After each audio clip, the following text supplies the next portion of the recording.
In this video, I'm going to point out a problem that very few people think about, and that's going to be the handrailing or the guardrailing in a situation where you might be extending the treads or adding a tread on top of an existing tread. So let's go ahead and start with what we would assume to be an existing situation where we do not have a nosing, and the minimum measurement for a handrailing is going to be 34 inches, and the maximum is going to be 38 inches, and that would be to the top of the handrailing.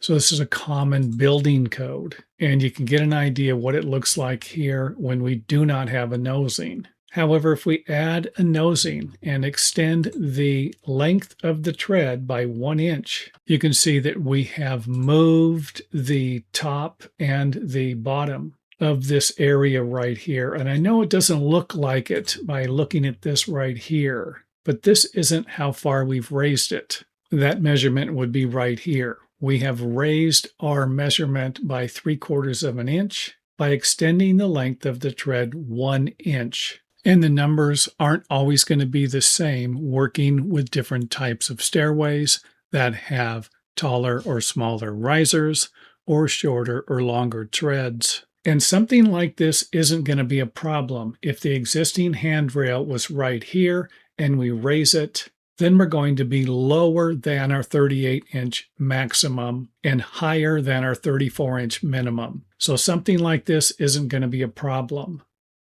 And it won't be a problem if we add treads to the top of our existing stairway. And if I add a 3/4 inch tread with a 1 inch nosing, that's going to raise our top measurement line by 1.5 inches. And it's not going to be a problem here because most stair builders try to put the top of the handrailing at 36 inches. However, if you're remodeling a set of winders, you'd better double check all your measurements.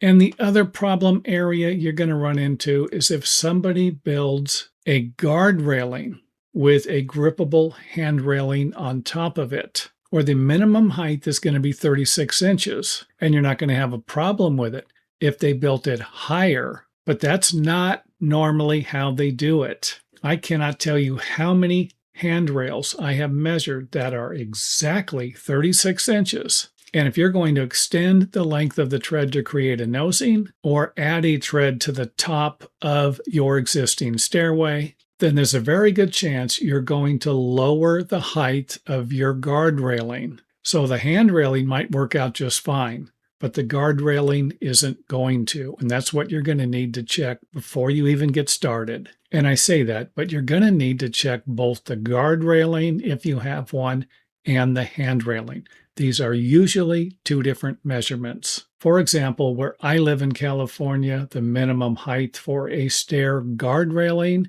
is usually going to be 42 inches. And then your grippable hand railing measurements are the same as I explained in this video. And there are still areas in the United States where they allow a 36-inch minimum height guard railing. And thanks for watching. If you enjoyed the video, let us know by hitting the thumbs up button or letting us know in the comment area.